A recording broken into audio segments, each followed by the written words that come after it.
안녕하세요. 이렇다 143회 저는 비아입니다. 오늘 아이유님, 찬이쌤 나오셨어요. 안녕하세요. 찬이스입니다. 안녕하세요. 아이유입니다. 네, 제가 저번 이렇다 138회에 처음 이렇다에 데뷔했는데요. 그때도 아이유님이 같이 진행해 주셨어요. 네, 궁합이 잘 맞으시죠. 그날도 아이유님이 이제께서 기본소득 연속기획을 진행하셨는데 138회는 보편적 기본 서비스와 보편적 기본소득을 비교하는 시간이었잖아요. 네, 맞습니다. 네, 오늘도 그 연속이 되겠죠. 네, 이렇다 119회와 125회에서는 기본소득과 참여소득을 비교했었고요. 이렇다 129회에서는 기본소득과 EITC를 비롯한 임금보조금을 비교했었습니다. 그리고 이렇다 134회에서는 기본소득과 기본재산을, 그리고 이렇다 138회에서는 기본소득과 보편적 기본서비스를 비교했었는데요. 이번 회와 다음 회에서는 기본소득과 일자리 보장을 비교해 보도록 하겠습니다. 다음 회까지라고 하면 일자리 보장은 이제 두 차례에 나누어서 진행이 된다는 말씀이신 거죠? 네, 맞습니다. 그래서 오늘은 기본소득 대 일자리 보장 일부이고요. 그래서 먼저 일자리 보장 개념을 소개하고 일자리 보장 제한의 두 가지 버전을 구분해 보도록 하겠습니다.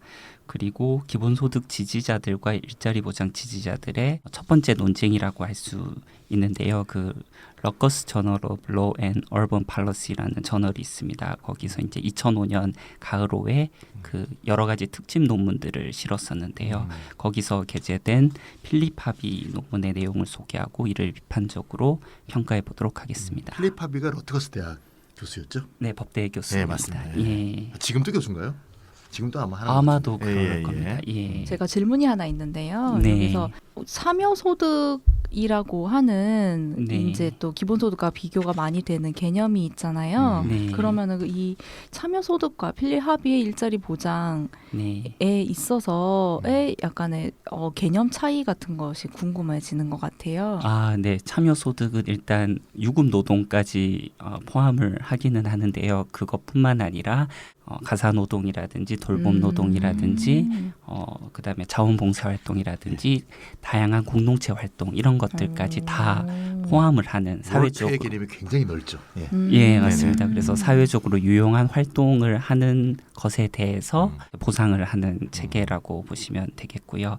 일자리 보장이라고 하는 것은 현재 일하고 싶지만 일하지 못하는 어떤 그런 사람들이 굉장히 많을 수가 있잖아요. 그래서 일할 능력이 있고 일할 의사가 있는 사람들은 국가에서 직접 일자리를 창출해가지고 그들에게 일자리를 보장해줘야 된다. 이런 의미라고 할 수가 있겠고요. 다음 회 이제 MMT론자들의 일자리 보장 논의도 다루게 될 텐데 네. MMT론자들은 기본소득은 굉장히 반대하지만 참여소득은 충분히 자신들의 일자리 보장론에 통합을 시킬 수 있다. 이런 입장을 가지고 있습니다. 네, 복잡하고 또 네, 다양한 일자리 보장의 노동 보니까 임금 노동이죠. 아. 그렇죠? 딱 거기서 타결하죠. 저쪽은 유용한 사회적 활동 전부. 예, 이쪽은 임금 노동. 예, 그런데 이제 최근에는 또 일자리 보장론자들이 참여소득 형태까지도 예, 자기들이 받아들일 수 있다 이런 식으로 얘기를 하고 있습니다. 약간 후퇴했군. 네. 네. 약간 밀리는 거야. 자, 네, 그럼 2부는 최소 5주 뒤에 진행이 될 텐데요. 2부에서는 어떤 이야기를 다루게 될까요? 네, 이렇다 다음 회 그러니까 기본소득 대 일자리 보장 2부가 되겠죠. 다음 회에서는 MMT론자들의 일자리 보장 제한 내용을 소개를 하겠고요. 이를 비판적으로 검토하고 기본소득의 일자리 보장보다 우월한 이유를 종합 정리해 보도록 하겠습니다. 네, 오늘 이제 일자리 보장이 영어로 job guarantee인데요. 네. job guarantee. 예. 네. 여기 이렇다 우리가 72회에서 한 번 했어요. 예, 그때는 이제 슈퍼바이저님하고 같이 했었는데 이제 포스트 케인지안 대표적인 정책이다 이렇게 했고 미국 민주당에도 지지자가 꽤 많다 그런 얘기도 다뤘던 것 같고요. 우리나라도 이게 무관하지 않은 게 문재인 정부 초기에 대통령 직속의 일자리위원회를 만들고 네. 정부가 일자리를 이만큼 창출하겠다 이러면서 일자리 중심 경제를 제창했잖아요. 이게 바로 이제 한국판 잡 개런티의 약간 변형 형태라고 이제 볼 수가 있는데 우리나라에서도 굉장히 약간 유행했다가 요새 쑥 들어갔죠 사실. 네, 뭐 일자리 상황판 뭐 이런 식으로 상황판 하면서 말이야 정부가 막 늘리는 것처럼. 네. 그 이제 정규직 전환하고 함께 막 맞물려서 네, 굉장히 신문에 많이 탔죠. 그래서 이제 조금은 요새는 이제 뭐 모든 게 뭐 한 사람에 관한 이슈밖에 없어서 모두가 알고 네, 계신 그거밖에 부분. 없어서 뭐 관심이 많이 떨어진 것 같은데 오히려 관심이 없을수록 사람들이 네. 차분한 마음으로 이성적으로 또 우리가 또 아이유님이 얼마나 또 차근차근합니까? 그래서 그쵸. 찬찬히 검토해 볼 수 있는 환경이 된 것 같으니까 슈퍼바이저님의 격정과는 달리 아이유님과 함께 차근차근 잡 개런티에 대해서 좀 평가해 보면 재밌을 것 같습니다. 네. 네, 또 저도 또 큰 기대가 됩니다. 또 문재인 정부의 소득 주도 성장 기조는 여전히 이어지고 있잖아요. 근데 네네. 차분히 그걸 뜯어 보면은 거의 다 일자리 중심 정책이더라고요. 맞습니다. 네. 그럼 저희가 먼저 청취자분들 중에서 아시는 분들도 계시겠지만 언제나 시작은 기본 개념부터 하는 것이 좋겠죠. 네네. 네. 네, 찬이쌤 잡 개런티 일자리 보장이 무엇인가요? 네네. 자, 기본 개념 정리부터 하겠습니다. 일자리 보장은 이제 잡 개런티라고 하고요. 최종 고용자 프로그램이라고도 불립니다. 최종 고용자라는 건 영어로 employer 고용자 of last resort.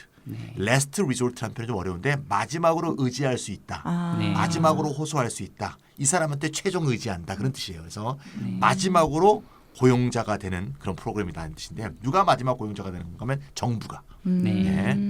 이거는 이제 중앙은행을 최종 대부자 마지막으로 의지할 수 있는 대출자다라는 네. 프로그램에 빗대서 비슷한 표현이죠. 네. 최종 대부자는 lender of last resort니까 이 lender라는 단어를 employer로만 바꾼 거죠. 왜? 1930년대 때 대공황 이후에 이제 제출된 건데 그 비아이님 돈은 네. 누가 꿔주죠?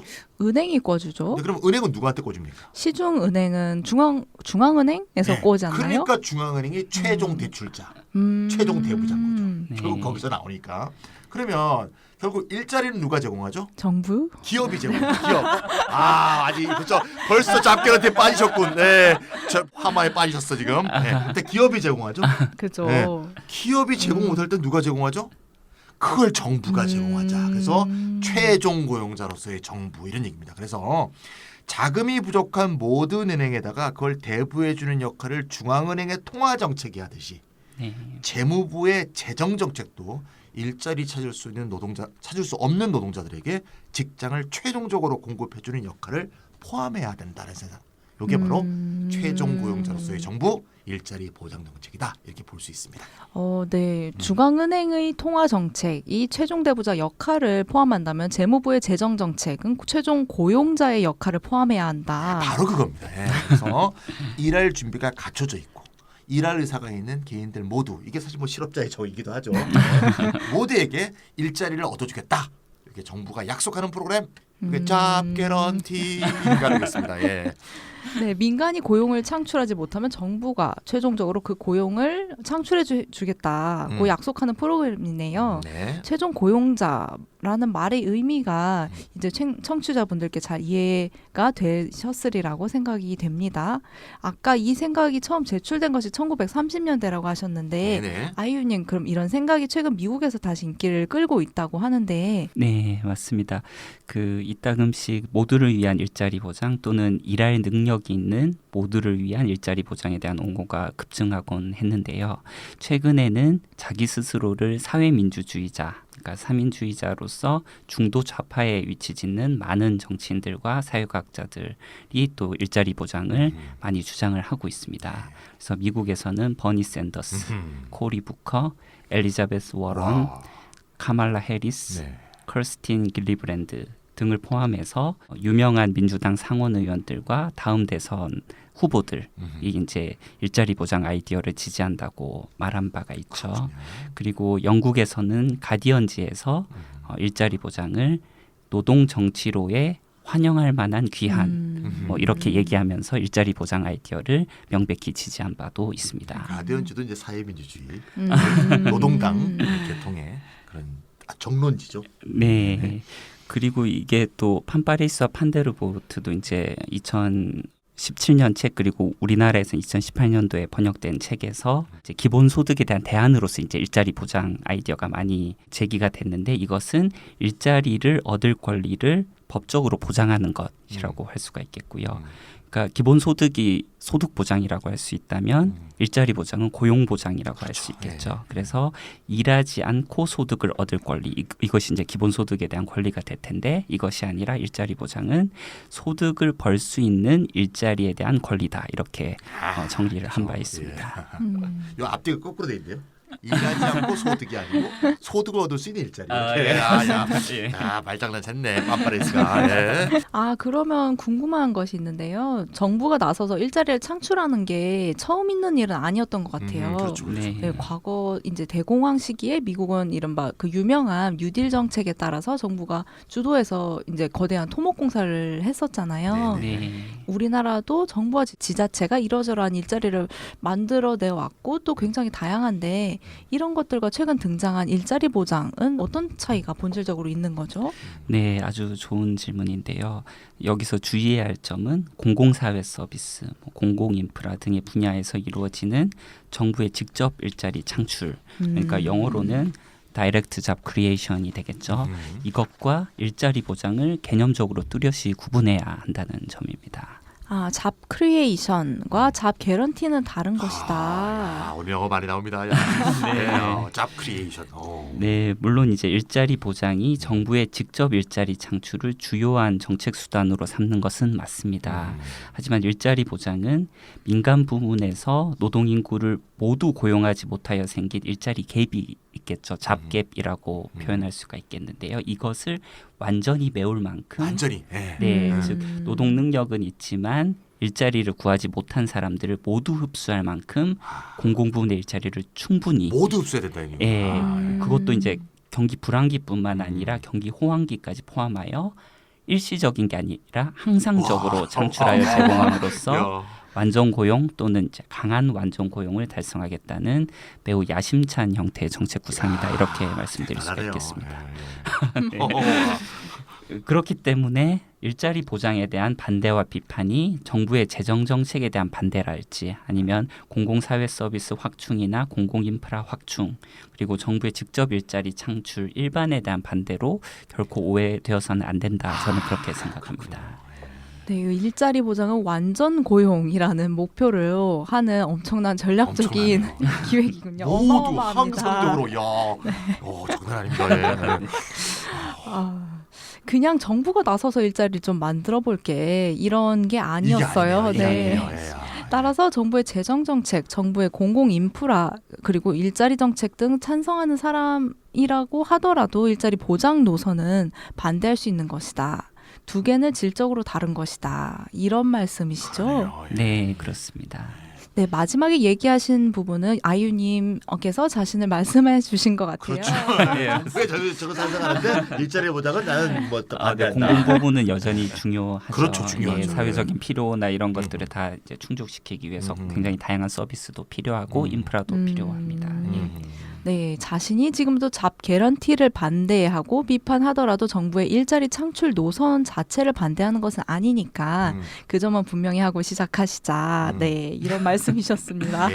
네, 자, 두 분 말씀을 듣고 이제 일자리 보장이 뭔지 좀 이제 개념이 분명하게 들어온 것 같아요. 좀 더 심층적으로 들어가 보도록 하겠습니다. 앞서 아이유님이 일자리 보장 제안도 두 가지 버전이 있다고 말씀하셨는데요. 그걸 좀 개관해 주시죠. 네, 일자리 보장 제안에는 제가 봤을 때는 크게 두 가지 버전으로 구분이 되는데요. 하나는 오늘 다룰 내용이죠. 그 미국 러커스 대학 법학 교수인 필립 하비가 제안한 내용입니다. 그래서 합의의 기본적인 생각은 미국이 되겠죠. 미국의 예로 보자면 모든 영주권자에게는 응당 일자리에 대한 권리가 주어져야 한다. 이렇게 주장을 하는 것이고요. 이러한 권리를 실현하기 위해서 연방이라든지 주라든지 지역의 다양한 공공당국은 일자리 창출 프로그램을 운영해야 된다. 이렇게 얘기를 하고 있습니다. 그리고 임금 수준은 공공 및 민간 부문의 유사한 일자리에서 지급되는 것과 비슷한 수준으로 지급되어야 된다. 굉장히 괜찮은 임금 수준이 돼야 된다. 이렇게 주장을 하는 것이고요. 그리고 일자리는 주로 보육이나 공공시설 수리, 보수 이러한 이웃 서비스, 동네 서비스를 통해서 창출된다 이렇게 얘기를 하고 있습니다. 그리고 이것도 이제 독특한 주장인데요. 재산 조사에 기반을 둔 소득 지원이 필요하다 이렇게 얘기를 하고요. 그래서 노동 능력이 없다고 간주되는 이들만을 대상으로 재산 조사에 기반을 둔 소득 지원을 해야 된다 이렇게 주장을 그러니까 하고 있습니다. 공공부조는 노동 능력이 없고 자산 조사도 기반을 해서 한다 이런 얘기가 되네요. 예, 맞습니다. 대신에 이제 그 워크 테스트라고 하죠. 그러니까 노동 의향이 이제 있냐 없냐 이런 것은 시험하지 않는다. 네, 시험하지 않는다. 그래서 자기는 이제 민스 테스트, 그러니까 소득 재산 조사는 찬성을 하지만 워크 테스트는 할 필요는 없다. 이런 식의 좀 독특한 주장을 하고 있습니다. 소득 지원은 공공부조 형식으로만 해야 된다. 예, 이런 공공부조 얘기가 되네. 형식으로 예, 그렇군요. 주장을 하고 있습니다. 그리고 다른 하나는 바로 전회였죠. 이렇다 142회에서 다룬 현대화폐 이론 MMT를 주창한 네네. 학자들이 제안하는 일자리 보장 제안인데요. 물론 MMT 일자리 보장 제안도 필립 하비와 공통점이 있습니다. 그러니까 둘 다 일자리 보장의 초기 주창자인 굉장히 유명한 경제학자죠. 하이먼 민스키를 따르고 있다는 점이고요. 포스트 케인지안 중에 뭐 이거 태두죠, 태두. 네, 포스트 케인지안 중에 일부 학파인 이제 MMT의 어떻게 보면 그 시초라고 네, 할 태도. 수가 있겠고요. 네. 예. 네. 그리고 노동 능력이 있고 노동할 의사가 있지만 현재 일자리를 얻지 못한 모든 사람들에게 정부가 일자리를 제공해야 한다고 생각하는 점도 공통점이고요. 네. 그리고 정부가 일자리를 제공해야 하는 주된 부문이 공공사회 서비스 그리고 공공인프라라는 점도 일치합니다. 차이도 있겠네요. 네, 예. 구분되는 점이 있다면 크게 두 가지인데요. 네. 일자리 보장에서 제공되는 일자리 임금 수준이 어떠해야 하는가. 아, 중요한 얘기네요. 예, 그래서 필립 하비 같은 경우에는 굉장히 괜찮은 임금 수준이 돼야 된다. 그리고 그것뿐만 아니라 보편적인 다른 복지 프로그램도 같이 제공돼야 된다. 이런 식의 주장이고요. MMT론자들은 완전 고용과 물가 안정 이것을 다 만족시키기 위해서는 일자리 보장에서 제공되는 일자리는 최저임금으로 기껏해야 이제 약간 생활임금 수준으로 제한돼야 된다. 요 점이 이제 차이가. MMT는 자활근로네 그건.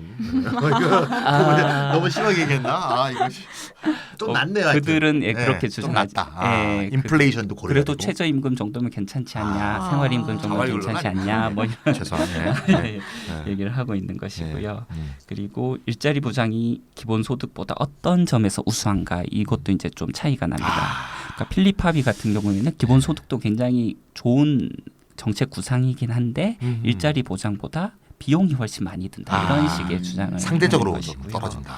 예, 그리고 MMT론자들은 사실 어떤 정부 프로그램을 운영하는 데 있어서 미리 재원을 이제 세금으로 충당해야 된다 이런 주장하고 좀 거리가 있지 않습니까? 그래서 네. 공공 프로그램을 운영하는데 뭐 비용 이것을 따지는 것은 자기들은 좀 부적절하다 이렇게 보기 때문에 그것보다는 기본소득은 이제 인플레이션을 유발하는 어떤 그 기제가 있는데 일자리 보장은 그렇지 않고 기본소득은 뭐 이제 뭐 완전 고용 문제라든지 노동 공급 문제에 있어서도 일자리 보장보다는 여류에 있다 이런 식의 주장으로 일자리 보장이 기본소득보다 우위에 있다 이런 식으로 주장을 하기 때문에 두 버전으로 저는 구분될 수 있다 이렇게 생각을 합니다. 네, 임금 수준이 어떠해야 하는가 그리고 기본소득보다 어떤 점에서 우수한가 이 두 가지에서 일자리 보장의 두 버전이 이제 갈라져 나온다고 하니까 두 회 연속해서 이 부분을 주목해서 들어봐야겠습니다. 들어야겠네요. 네, 그럼 오늘은 필립 하비의 일자리 보장 제안 내용을 살펴보기로 했으니 본격적으로 그 얘기로 들어가 보도록 하죠. 필립 하비의 주장을 한마디로 말하면은 어떻게 표현할 수 있을까요? 근데 말이에요. 요거 하기 앞서서 하비라고 유명한 사람이 하나 또 있잖아요. 아유님. 네, 어떤 국내에 하비가 또 굉장히 있죠? 유명한 데이비드 하비라고 해서 데이비드 유명한 하비. 막스주의 지리학자, 아나키스트이기도 하고 막수주의자도 하나. 막스주의 지리학자라고 할 수 있고 뭐 사상가라고도 할 수 있고 그리고 도시에 대한 권리로 굉장히 맞습니다. 유명한 분이죠. 예. 아나키스트 인류학의 조각들 그거 쓰신 분 맞죠? 데이비드 그레이버 말씀하시는가요? 헷갈려. 그러니까 데이비드가 굉장히 걔또 많습니다. 데이비드로 또 가는구나. 헷갈렸어. 데이비드 하비. 데이비드 하비는 지리학자고 필립 하비는 경제학자고 네, 이렇게 네, 된 거죠. 맞습니다. 예. 헷갈리고 합니다. 법학자고. 헷갈립니다. 어쨌건 아이유님이 가져오신 그 필립 하비 논문, 그 PDF 논문 보니까 제목이 The Right to Work, 노동의 권리 and Basic Income Guarantee, 네. 기본소득 보장. 그렇게 돼 있더라고요. 그러니까 이 두 개를 비교하자는 거 아니에요? 네. 그 부제가 competing, competing 그러면 경쟁하는, 경합하는, 상충하는 그런 뜻인데 네. or complementary, 보완적 goals, 목표 이렇게 돼 있어요. 네. 그러니까 일할 권리, 즉 노동의 권리와 기본소득 보장이 서로 상충되는 목표냐 아니면 그죠. 보완적인 목표냐 네. 이게 이제 이 논문에서 원하는 얘기니까 참 재밌을 주제가 되는 거죠. 그러니까 이게 과연 상충할까 네. 공정할까 이게 이제 모색하는 그런 주제가 아닐까 싶은데 아연이 맞습니까?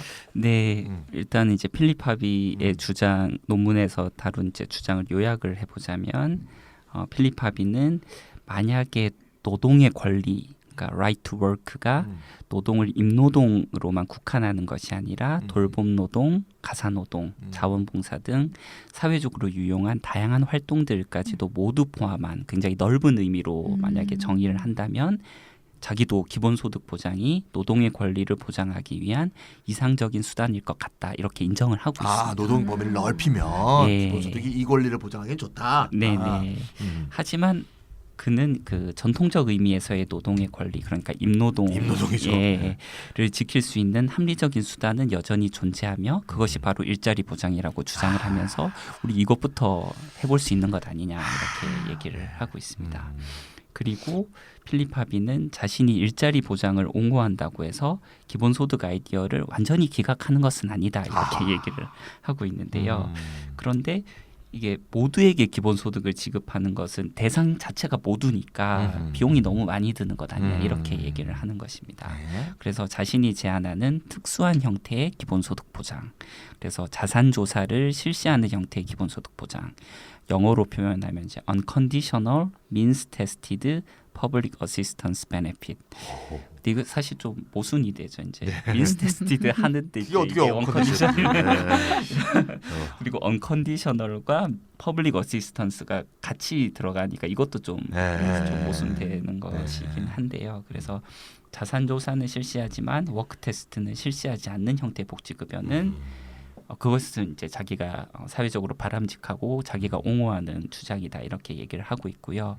그가 이제 2012년 논문을 보면은 개인 단위가 아니고 이것을 가구 단위로 지급하는 게 어떨까 뭐 이렇게 또 제안을 하고 있습니다. 그럼 기본소득 5대 특징 중에서 정기적이다, 현금이다 이 두 개 말고는 일치하는 게 하나도 없는데 왜 기본소득이라고 우기는 거야 이 사람은. 너무한 거 아니야? 6가지 중에서 2개, 5가지 중에 2개밖에 일치 안 하는데. 그래서 뒤에 개런티를 붙여서 뭔가 좀 베이직 인컴. 미국 애들이 꼭 개런티를 붙이더라고요. 그래서 좀 옆길로 빠지려고. 캐나다랑 BIG 그러면서. 아유 복잡하고 특이하네요. 그냥 기본소득 했으면 좋겠습니다. 네. 노동의 권리 right to work를 보장하는 것과 기본소득 보장, 베이직 인컴 개런티를 제공하는 것이 서로 충돌하지 않으면서 경합하는 목표가 아니라 상호 보완적이라고 주장을 하고 있는데요. 자기는 저렇게 주장하네요. 네. 그런데 이때 기본소득이 자산조사를 실시해서 지급하는 특이한 기본소득을 주장하고 있으므로 결국 저소득층을 중심으로 선별적으로 지급하는 기본소득과 일자리 보장의 상호 보완적인 관계를 주장한 셈이 되는군요. 좀 이상한 상호 보완. 사실 기본소득이라 부를 수는 없는 공공부조와 일자리 것이죠. 보장의 상호 보완 관계를 얘기한 거 아니에요 결국? 결국에는 뭐 결국에는 그런 말은 기본소득이 내용인데 하지만 그러니까 기존의 공공부조가 이제 굉장히 뭐 워크 테스트 이런 것 때문에 좀 인권 침해적이고 뭐 이런 것들이 있지 않습니까? 그거는 자기는 이제 반대한다. 하지만 사실은 자산조사 자체도 굉장히 다양한 부작용을 낳는데 거기에 대해서는 이제 자기는 뭐 여러 가지 방식으로 옹호를 하려는 뭐 그런 기본소득 입장입니다. 인기가 있으시니까 네. 자기 입장을 바꾸지 않으면서 네. 바꾸지 않은 입장에다가 이름은 기본소득이라고 붙이는 사람들이 늘었어요. 예, 확실히. 맞습니다. 제가 최근에도 장애인 기본소득 관련해서 네. 토론회에서 발표를 했는데 토론에 나오신 분들이 원래 기본소득 반대하시던 분들이 좀 있었는데 그분들이 자기 주장이 전혀 바뀌지 않는데 거기에 이름은 그러니까 레이블은 기본소득이라고 붙어 있더라고요. 네. 전혀 기본소득적이지가 않은데 그런 성향적으로 해서 이 사람도 약간 좀 물타기 하는 그런 느낌이 좀 드네요. 약간. 네, 뭐 녹색 기본소득 이런 얘기도 나오고 있지 않습니까? 기본소득이 뭐 녹색이 적색이 따로 있나? 녹색이기도 하고 적색이기도 하고 다지 그냥. 참 조심해야 돼 우리가. 네.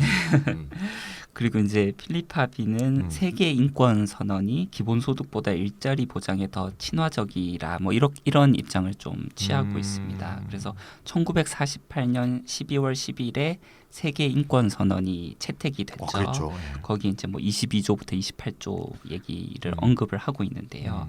그래서 세계 인권 선언에서는 소득 보장만 얘기하는 것이 아니라 노동의 권리도 함께 얘기를 하고 있다라고 얘기를 하면서 예. 기본소득 보장은 소득 보장만을 성취한다는 점에서 이거는 외다리 전략 아니냐 이렇게 얘기를 하고요. 이야. 일자리 보장은 소득 보장과 노동의 권리를 함께 달성한다는 점에서 두 다리 전략, 뭐 양다리 전략 아니냐 이렇게. 48년은 좀 얘기를. 옛날 얘기인데. 좀 심하다 정말. 제가. 역사는 반복되는 거죠. 네. 그러니까 기본 소득은 하나만 성취할 수 있는데 아. 일자리 보장은 둘 다 성취할 수 있다. 외다리 뭐 이런 전략이다. 식의 음. 얘기를 하고 있습니다. 비틀거린다는 얘기죠. 쉽게 얘기하면 좀 스태거링 하다는 얘기죠. 완전하지 않다 뭐 네, 이런 완전하지 얘기겠죠. 않다. 예. 네, 기본소득론이 일관되게 취하고 있는 입장은 보편적 그리고 무조건적 기본소득인데 말이죠. 자산조사를 실시해서 시행하는 기본소득이라는 게 저에겐 정말 생소합니다. 언어 기- 무술입니다. 언어 네. 무술. 이제 필립 하비의 주장을 핵심을 이해했으니까요. 세세한 내용을 하나씩 짚어보면서 살펴보면 좋겠어요. 아무래도 네. 아이유님께서는 강력한 기본소득론자이시니까 그 내용을 하나하나 비판하고 이제 내용을 다 가지고 계실 것 같아요. 당연히 뭐 비판하시겠죠. 네. 뭐. 네, 그럼 시작해 볼까요? 어떤 얘기부터 시작해 볼까요? 아무래도 그 일자리 보장은 결국 일을 해야 소득을 올릴 수 있다는 얘기니까요. 그죠. 합의의 표현은 right to work, 노동의 권리지만 이게 노동의 권리가 아니고 사실은 duty to work, 예. 노동의 의무가 아니냐, 네. 강제 노동 아니냐. 네. 뭐 이런 반론을 충분히 할 수 있을 것 같은데 그 얘기부터 한번 해보면 어떨까요? 네, 당연히 이제 찬희 쌤도 기본소득 지지자 맞습니다. 네, 지지를 하시니까 네. 당연히 그런 생각이 드실 것 같고요. 네. 그런데 이제 합의는 이런 식으로 응답을 합니다. 음. 첫 번째로 노동의 권리를 보장하는 프로그램은 어떠한 형태의 소득 보장 프로그램과도 결합될 수 있는 주장이다. 그러니까 이거는 뭐 무조건적 기본소득하고도 결합될 수도 있고 굉장히 엄격한 형태의 노동연계 복지 워크페어와도 결합될 수 있다. 뭐 이런 식으로 보완될 수 있는 프로그램이 많다는 얘기죠. 예. 그러니까 이것 자체는 이제 뭐 어떤 것과도 결합될 수 있는 그러네요. 것이기 네. 때문에 이거 뭐 달리 그러니까 별도로 봐야 된다. 뭐 이런 그러니까. 식의 얘기고요. 네. 두 번째로 노동의 권리를 보장하는 것이 그 누구에게도 노동의 의무를 부과하는 것을 수반하지는 않을 것이다. 이렇게 주장을 하고 있습니다. 그래서 일자리 보장 프로그램의 목표는 유급 노동을 원하는 모든 사람들에게 그것을 얻을 수 있도록 보장하는 데 있는 것이지. 그리고 이제 유급 노동을 원하지 않는 사람들은 일자리 보장 프로그램의 대상은 안 되겠지만 뭐 어떤 형태가 되었든 소득 지원을 뭐 받아야만 한다 이런 식으로 이제 얘기를 하는 것이죠. 그러게요. 합의 얘기는 좀 아니란 대답 그거 같아요. 아니라네요. 이거 아니다고 강변하는데. 네, 일자리 보장 프로그램을 기본 값으로 삼고 일자리 제한을 적극적으로 진행하면 결국 유급 노동을 하고 그 유급 노동에 대한 급여를 받는 형식이 기본적인 소득 보장 형식으로 승인한다는 것이잖아요. 그렇죠, 그렇죠. 그렇게 네, 되는 거죠. 맞습니다. 네, 결국 일을 해야 복지급여를 주는 형식이 이제 고착화되게 되는 거 아닌가요? 그렇습니다. 네, 가이스탠딩도 이제 똑같이 지적을 하고 있는데요. 일자리 보장 노선의 결함은 노동연계 복지로의 경로로 안내하는 그렇지, 것이다. 그렇지. 뭐 이렇게 맞아요, 얘기를 맞아요. 하고 있습니다. 네. 그래서 만약에 정부에서 이제 어. 보장된 일자리를 이렇게 제안을 하는 거죠. 제안을 했는데 네. 그것을 받아들이기를 거부하는 사람들이 있을 수가 노동 있잖아요. 능력이 있는데도. 예, 그럼 그런 사람에게는 무슨 일이 일어날 것인가라고 봤을 때 그들은 게으르거나 너무 까다롭다 뭐 이런 식으로 낙인 찍힐 가능성이 높죠. 그리고 배은망덕하다 또는 기생충이다. 사회적으로 무책임하다, 기생충이다 뭐 이런 아. 식으로 낙인 찍힐 그렇겠죠. 가능성이 높다라는 것이죠. 세금 도둑이다. 네. 그리고 이제 또 뭐 다양한 연구들을 보면은 한 개인이 갖추고 있는 자격 수준보다 낮은 수준의 일자리를 받아들이는 것은 장기적으로 그들의 소득과 사회적 지위를 낮출 수 있다 이런 것들 지적하는 당연하죠. 것이고요. 그래서 가이스탠딩은 일자리 보장 프로그램 제한을 해도 이것 자체가 그렇게 높은 질의 또 높은 소득의 일자리일 수는 없다 이것을 전제를 하고 얘기를 아까 하고 이미 있는 나왔잖아. 합의 주장에도 동네에 있는 일을 한다며. 네. 그게 말이 좋지. 그 뭐 좀 지위가 낮은 일이라는 얘기잖아요. 좀 사실. 아, 네. 그래서 이제 어떤 일자리 이제 오퍼가 있었고 그것을 받아들이냐 안 받아들이냐 이런 것들은 현재 복지급여 체계에서도 그것이 여전히 작동을 하고 있죠. 그래서 그 일자리를 취하지 않는 사람은 사실 복지급여를 받지 못하는 아. 형태가 그쵸. 이제 있지 않습니까? 그게 복지연계. 예, 그래서 노동복지 예전에 연계죠. 그 네. 영국의 유니버설 크레딧 아, 유니버설 비판하면서도 크레딧, 예 나왔었고요. 음. 그렇게 된다면 사람들은 특정 일자리를 좋아하든 좋아하지 않든 간에 일자리로 향할 수밖에 없다. 그렇지 않으면 생계를 유지할 수가 없기 맞습니다, 때문에 맞습니다. 그것을 네. 지적을 하고 있습니다. 네.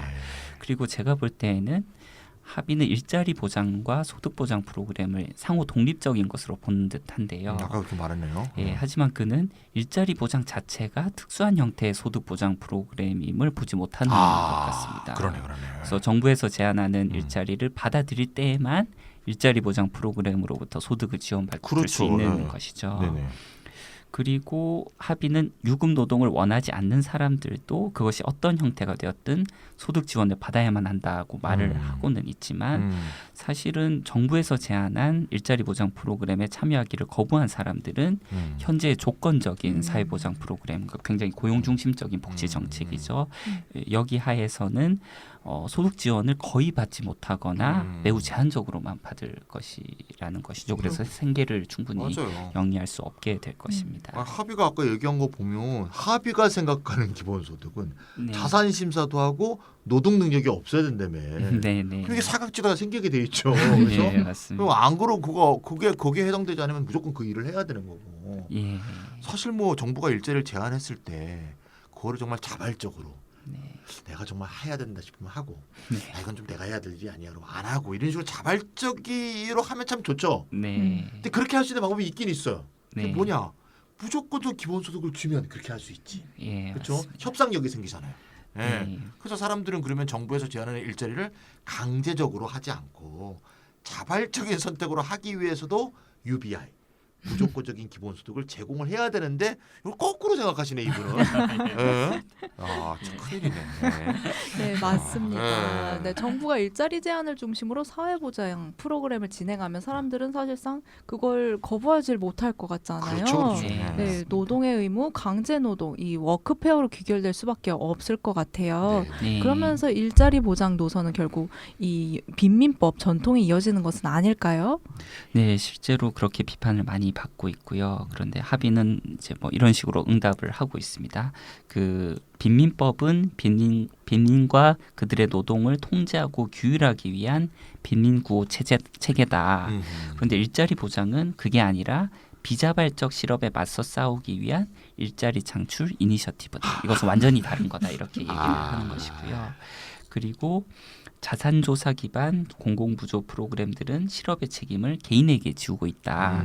하지만 일자리 보장 아이디어는 실업의 원인을 자본주의 시장 경제의 실패에 있다고 본다는 점에서 둘이 뚜렷하게 구분된다. 이런 식으로 주장을 제가 옛날에 영어 선생을 했는데 네. 영어 속담에 이런 말이 있어요. 지옥으로 가는 길도 좋은 의도로 포장돼 있다. 아, 의도가 좋냐 나쁘냐 이거는 하나도 중요한 게 아니라 지금 빈민법의 의도가 나쁘고 네. 일자리 보장은 자본주의의 시장 경제 실패와 맞서오는 의정. 그렇겠죠 당연히 일자리 보장을 주장하는 분들이 설마 16세기 17세기 때 영국에서 구빈법 그거 제창하는 사람하고 어떻게 의도가 같겠어요. 좋은 사람들인데. 네. 자본주의 시장 경제의 문제점을 깊이 깨닫는 분들일 거고 정부가 이런 시장 실패에 대해서 강하게 개입해야 된다고 생각하시는 선한 사람들일 거라고 저도 믿어요. 당연히. 아니면 이런 걸 연구하시겠어요, 당연히. 네. 그런데 역사적으로 보면, 실질적으로 보면 영국의 사회복지제도의 시초가 사실 빈민법이잖아요. 네. 빈민법이 지금 영국의 사회부조로 이어진 거 아니에요. 네. 그러니까 오히려 그런 연속성이 강하다는 생각을 스스로 해야 되지 않을까 싶은데 저는. 네, 네. 실제로 합의 주장과 정반대로 일자리 보장은 빈민법 전통에 정확히 위치해 있다. 저는 그렇게 생각을 하고요. 네. 왜냐하면 그 전통적인 구분법이 있지 않습니까? 네네. 자격이 있는 빈민과 자격이 없는 빈민.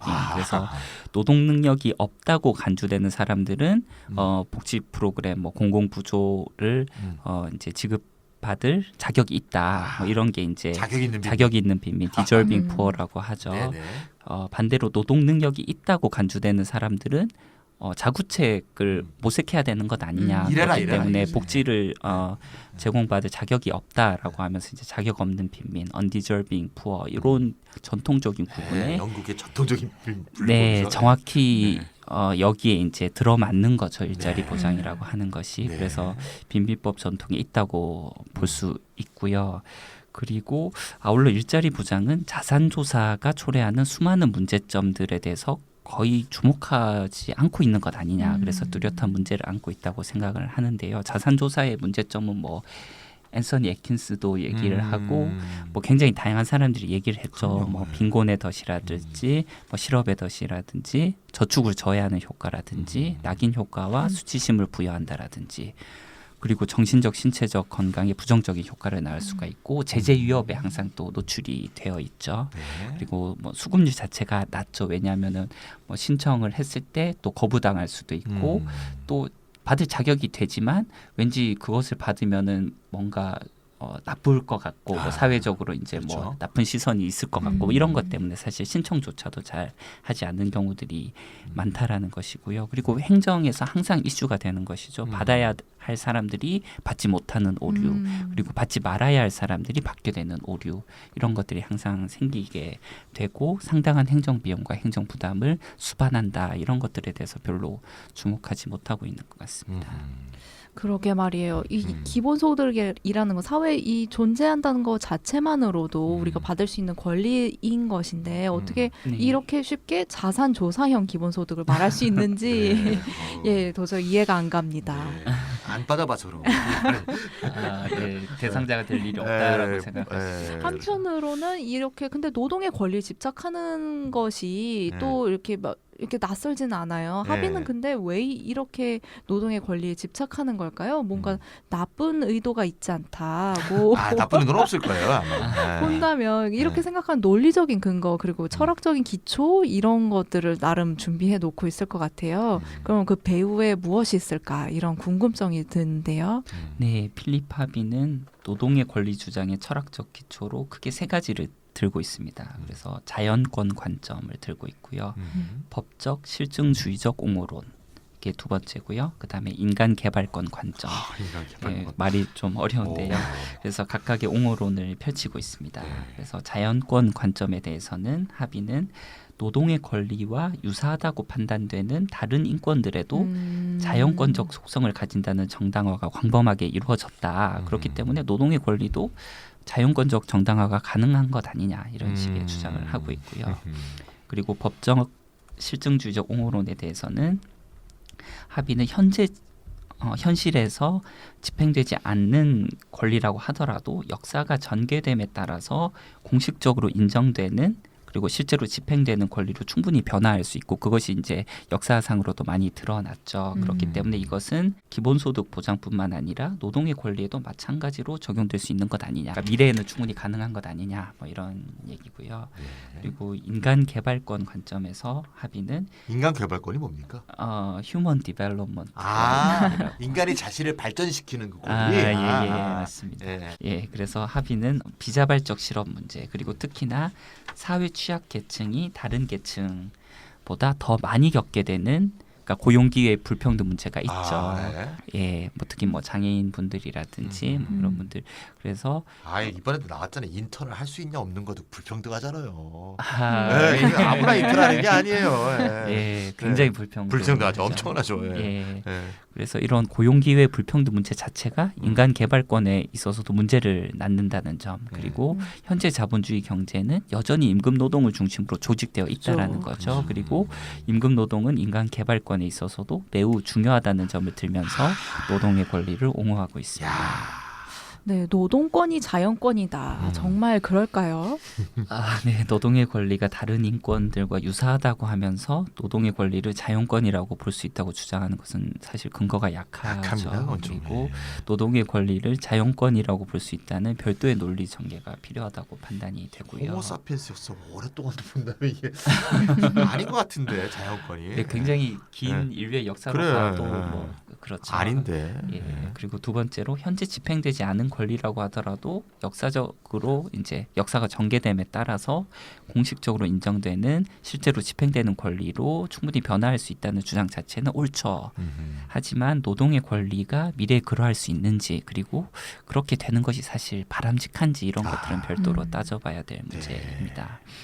또 세 번째로 비자발적 실업 문제 그리고 특히나 사회 취약계층이 다른 계층보다 더 많이 겪게 되는 고용기회 불평등 문제 이것이 사실 인간개발권에 있어서도 문제를 낳죠. 그리고 현재 자본주의 경제는 여전히 임금 노동을 중심으로 조직되어 있다는 점을 지적한 것은 사실 옳습니다. 하지만 그것이 일자리 보장을 곧바로 정당화해 줄 수 있는 것은 결코 아니라고 생각이 되는데요.